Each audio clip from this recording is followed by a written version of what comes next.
So welcome back to some more Grand Theft Auto Liberty City stories. In this part, we will be completing the activity See the Sight Before You Flight, which is really just a series of 12 different side missions that you need to complete in order to get your percentage points for 100%, and all of these side missions work pretty much the same exact way, and they can all be activated at this booth in front of Francis International Airport in Shoreside Vale, and you don't necessarily need to complete these 12 side missions in a row. You can split them up and do as many at a time that you want to. Maybe you want to do one at a time, maybe two, maybe even three. It's really just whatever tickles your fancy in the way in which you want to complete these things, as long as at the end of the day, you complete all 12 of these side missions to get your percentage points. So, with all that being said, I find the concept of what we're doing here to be a bit silly, because apparently Tony has gotten a part-time job working at that booth back there in front of the airport. And the job that comes with working that booth seems a bit too normal for a Grand Theft Auto protagonist, but, again, you can say that type of thing in regards to the taxi driver side mission. It's just, we have a lot of time to fill in this part, so I might as well bring some light to it, but I'm probably just looking a bit too far into what we're doing here. But anyways, what we're doing here is working that booth, and the purpose of the booth is to make it to where tourists can go up to the booth and ask for Tony's assistance in getting them on over to a site that they want to see before their flight departs from Liberty City. So that's why you have the timer up there. And the purpose of the timer is to show you when these people's flights depart, so they need to be back at the airport before that timer hits zero. And the timer has really never been problematic for me when doing these, for me. And I've been listening to a lot of Bill Burr and his podcast recently, so that's where that reference comes from. It's pretty good stuff. But anyways, though, something that's nice about the sites that most of these people want to see is that they're pretty significant sites here in Liberty City. They're like landmarks and things like that. Like with the first person, we had him wanting to see the Cochrane Dam, maybe because he likes to swear in his spare time. It's really just a nice area to go to. But you have the Cochrane Dam, and then with this woman you have the stadium in Staten Island. So these are pretty major areas, so you should already have an idea as to where they're going to be located, which makes them easier to find. So you're not searching through all the different ass cracks in Liberty City, which there are going to be a few areas like that, but they're few and far between over the course of doing these side missions, so that's quite nice, I think, there. And, speaking of nice, you may have noticed that when you arrive at the site, the tourist then wants you to take a picture of them as they stand in front of the site, and you actually get graded on the quality of your best photo that you take, and you have 3. Oh man, that's always funny when that happens there. And the reason why that happened is because whenever you get off of your motorbike at the same time as your passenger does, the passenger will then flop on the ground like a Magikarp and stay there for a couple seconds, as if you pushed him down when you got off of the motorbike. So I really don't know why that happens. I guess there's just not enough room for 2 people to get off at the same time. Oh yeah, but I don't know. It's a funny thing that happens every once in a while. But anyways, like I was going to say though, you get 3 opportunities to take the best photo that you possibly can. And you get graded on the quality of the best photo out of those 3 photos. And there's 4 potential grades you can get. The first one being OK, which grants you 0 bonus money when you complete the side mission. Good will grant you $50 of bonus money. Great, which I consistently get, isn't that quite great there? But you get $200 for bonus money. And excellent is the best quality you can get from your photos, and you get $500 for doing that. So I really don't see it as being necessary to go out of your way to make sure that you get excellent photos on these photos for these side missions. I feel like even though you do miss out on $300, because getting a good photo is pretty easy. I mean, you see the photos I'm taking, which aren't even that good. Like, I wouldn't, I'd be pretty disappointed if those were the quality photos I was receiving from this service, from the booth, but it's not really worth it to go out of your way. I mean, you could just, steal taxis or something to earn a bit of extra cash if you're just that thirsty for $300 more than what you would likely normally get. And you know, a lot of people like to say, well, you could just kill some hookers and get some money from them. But you know what? You know, everybody always just goes straight to the hookers. Leave the hookers alone. I mean, they're hardworking people in the Grand Theft Auto universe. You see all these different characters these prostitutes potentially have to deal with on a daily basis. I mean, you know, let's cut the prostitutes a bit of slack here. They go through a lot, so. And speaking of going through a lot, that's exactly what we're about to be enduring right now, as this fellow wants to see this archway located in Chinatown, which on paper is already a terrible idea, because you can already imagine all the triads that are going to be running around the place trying to attack us and kill us, and it's even worse because we're using a motorbike, so it's really easy to just slap us around like some kind of fiend or something. But I love this right here, in that the tourist is actually throwing down punches. You see that? I'm pretty sure he was the one who knocked out the guy with the gun, so to see that is just fantastic stuff. And I like that they made it to where the tourists will lend a hand, so to speak, when dealing with people attacking you. On your journeys on over to taking photographs and such, which, you know, forget about the quality of that photograph, because there's really no good way of ensuring that you take the best possible photo. I mean, I guess you clear out the area before you pull out your camera, but I think the memories of just being there is enough for the tourists to really appreciate the picture that you took for them. So I don't know, I mean, I guess that really doesn't count for anything, because the game is still a stingy fiend. So, you know, speaking of fiends, but so, you know, it's not like your quality will be bumped for taking care of business, you know, with people attacking you, which besides gang members, just normal people can potentially run up to you and start attacking you. They can even steal your camera, which doesn't come up too often. Really, the gang members attacking you comes up way more often than a random pedestrian going up to you and trying to kill you, but which doesn't make a whole lot of sense. Like, I mean, I guess it's just the people in Liberty City are just crazy freaks in that they would do something like that.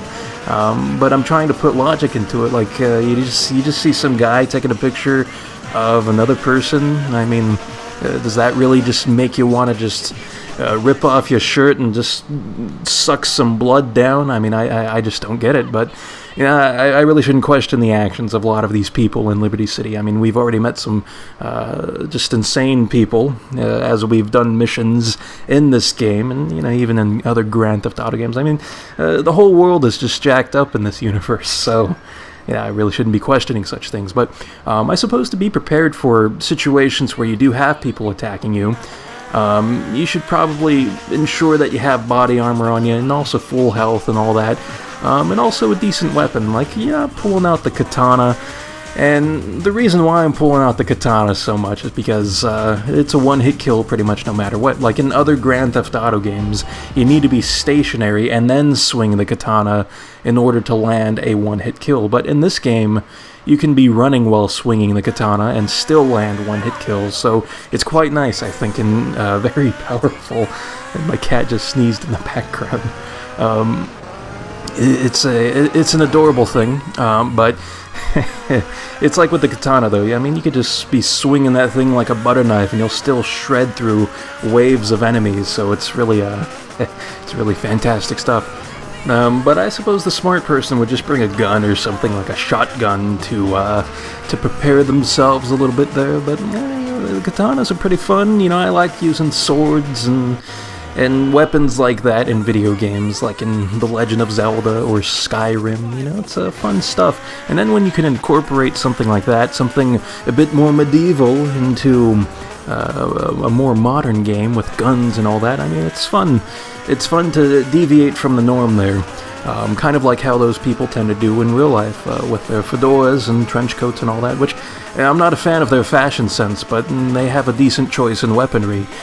But of course, you know, a gun pretty much reigns supreme. I mean, you can just shoot the guy coming at you with a katana, but it doesn't work like that in video games, so that's why I embrace it in video games. So anyways, you may have noticed that I haven't been showing off the journey back on over to the airport, and I probably should have mentioned this earlier on, but I figure it's not a big deal, because anybody who wants to watch this is probably going to watch it, whether or not I show off the journey back on over to the airport. So it's not a big deal, I don't think, but either way, I figure I should make note of it, especially since we have time to fill during this part. But, this part is a longer video by my standards, so I feel the need to cut off the fat wherever I can. I'm going to start counting calories, making sure I'm not consuming desks of Cheez-Its, and also making sure that I'm not downing waterfalls of Dr. Pepper, and spending some time on the elliptical. 30 minutes a day keeps the doctor away. Or so they say, but hopefully you get the idea. I just find it to be redundant in showing off that journey, which I normally wouldn't, but in a situation like this, where we have a pretty long video, I just don't see it as being totally necessary in showing off the route I take back on over to the airport, because it's virtually the same exact route. I know I do make these cool jumps, or at least I find them to be pretty cool, but I jump off the side of the of the lift bridge here that connects Staten Island to Shoreside Vale. But I'm sure you can find the bridge pretty easily on your own, like the proper way of getting onto the bridge. So I think the point has been hammered home at this point. You see that wordplay? Well, I guess that's just redundancy in the vocabulary there, but I need better word choice. I need to learn words, read books and all that, but you have more flounder flopping here. Speaking of flounders, how about that Animal Crossing Pocket Camp, huh? Speaking of redundancy too, you just do the same thing over and over again. It's just a bunch of fetch quests. And speaking of which for some reason I still play that game, an abnormal amount. But speaking of being reminded of different games and stuff, whenever I hear or see a memorial, I like that guy putting his hands up there, but some type of war memorial or monument, I tend to think of Fallout New Vegas, because there's a monument in Boulder City that has this NPC standing in front of it. And if you were to damage the memorial in any way, the NPC would then get really mad at you and start yelling at you like, "What the are you doing, man? What's your problem?" And, he just starts going off on you. So then you can apologize and say, "Oh, I'm sorry, just misfired, my guns, I'm sorry about that, man." And then he'll say, "Well, watch yourself." And then if you do it again, if you accidentally damage or purposefully damage the monument, then he'll start trying to kill you at that point. And I'm always expecting some kind of NPC like that in this game, for example, where you just have a guy standing in front of that monument, and potentially doing the same thing that guy in New Vegas does. I don't know. It's just a little random thought that came to my head, and that comes to my head whenever I pass by that thing. Because there are quite a few times where you do. I know that there's some side activities going on in Belleville Park, and then there's also Ray Mikowski in Grand Theft Auto 3 who does missions there. So, I'm just reminded of all these different things going on. But anyways, though, and how about that landing right there? That recovery from those damn cones that, really screw me up on the way back, and I guess right there too. But usually, on the way back from Portland, I'll usually crash into either the cones or the blue barricades that they have set up, and I usually fly off my bike. So there's a bit of a bit of trivia for you, which you can't see because I obviously have cut all that out. But I don't know, it's just fun stuff to kind of point that out, and we have time to fill, so I might as well mention it. But anyways, I like this guy right here because he wants to see the strip club as his site, and his reasoning for it is that allegedly his friends have been egging him on, saying that he's not man enough to see a strip club during his time here in Liberty City, and I think it's all just a cover story, and his true intentions right here is that he wants to get one last whiff of the scents that are being exuded from that house of ill repute.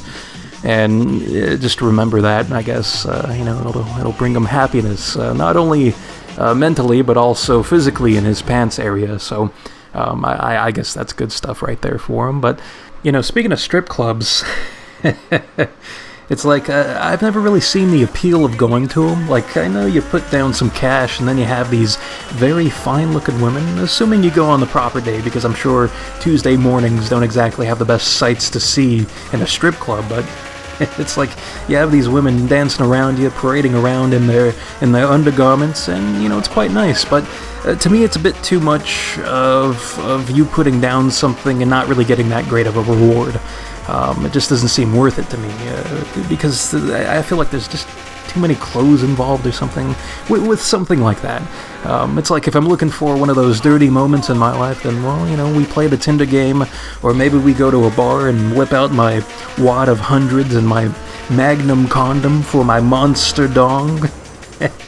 And hopefully somebody gets that reference there, but it's like, I understand as to why most people go to strip clubs in the first place, and it's because it's a type of recreational activity that they can do to get away from everything. And it's important that people find something like that in their life to make it to where they have something to go to when life gets very stressful, and you just need a psychological breather. And it doesn't necessarily have to be a strip club. I mean, there's so many different types of hobbies you can do. You can do exactly what I'm doing, just playing some video games, getting your mind off things. And other people, they collect trading cards and do things like that. They play competitively, with the Yu-Gi-Oh! And Pokemon and Magic and all that. It's just finding something like that you can do in moderation, because even then, it's like going to a strip club quite constantly, or playing these different types of card games, or playing a lot of different video games. It can potentially become problematic for you, not only because of the time investment and that you're wasting a lot of your time now doing these types of activities, but also that they can burn holes in your pockets, which is something you got to be careful about. So you just got to be aware of these types of things, make sure that you're doing things in moderation, because too much of something is not exactly a great thing.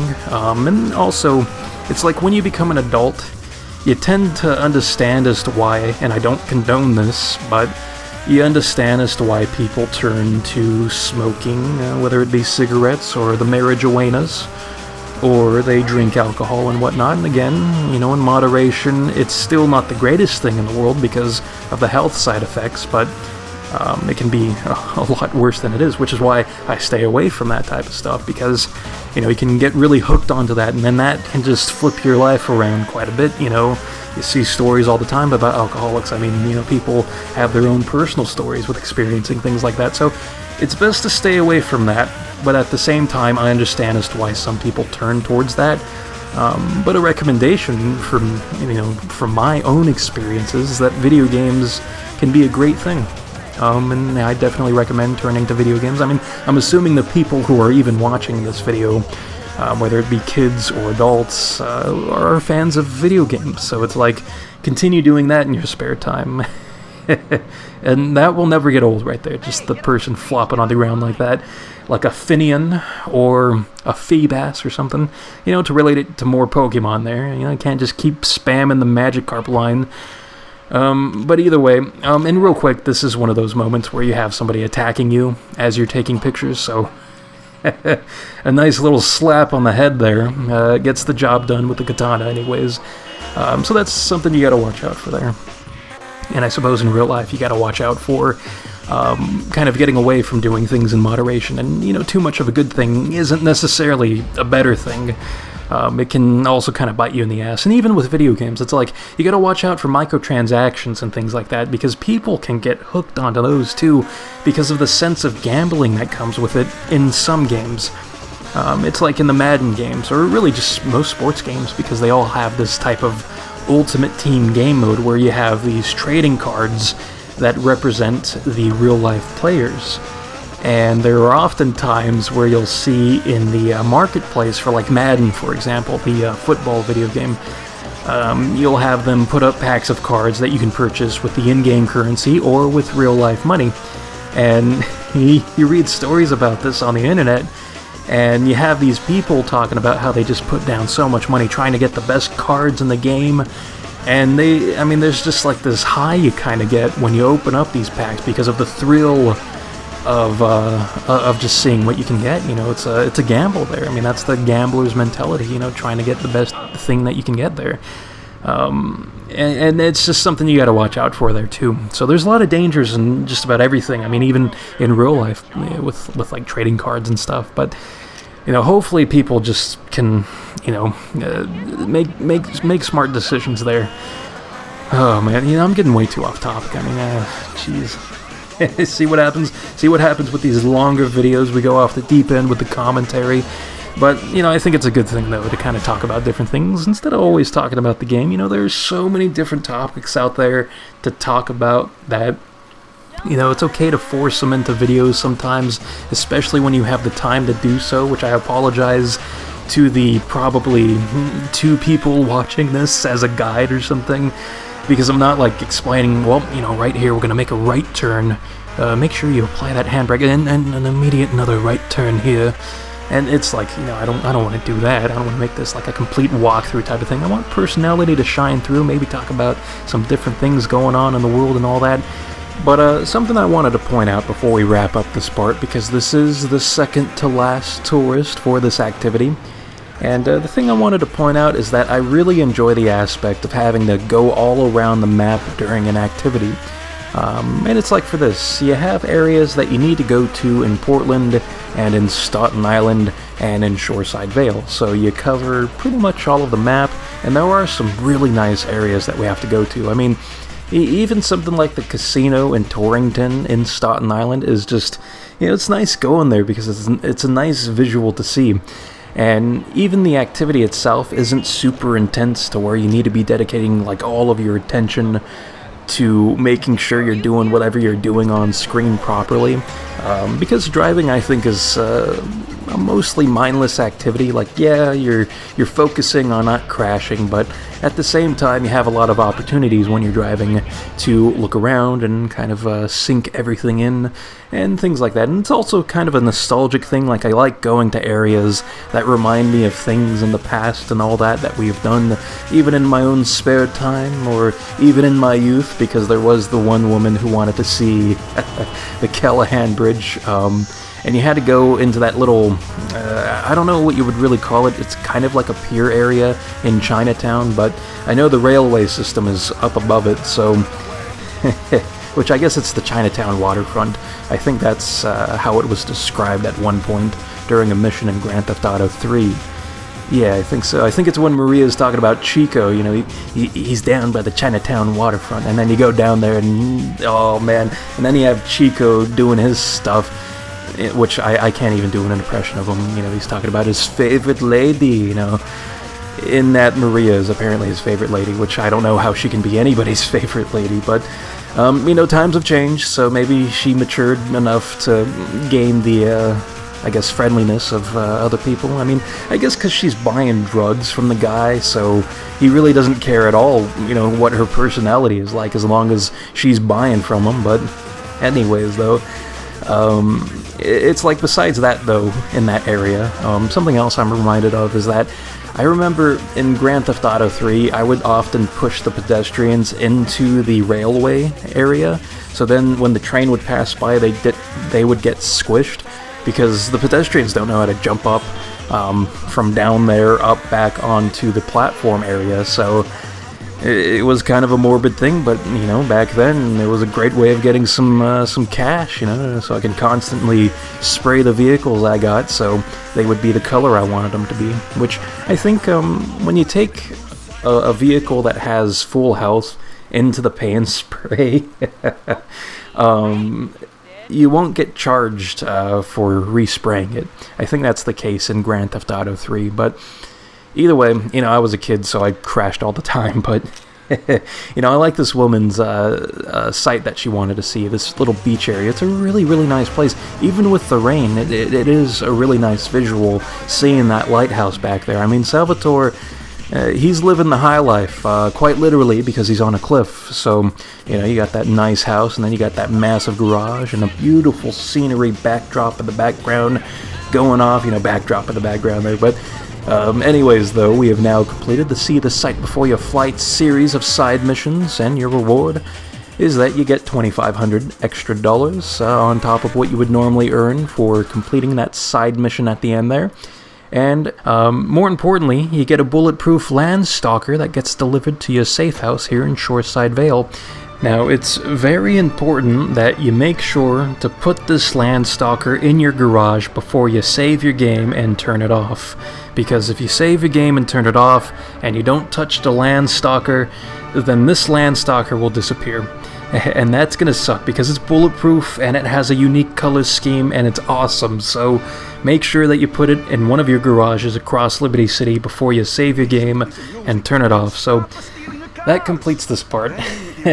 What a hell of a part, I think. But in the next part, we'll be doing the Avenging Angels activity. So until then, I will see you next time.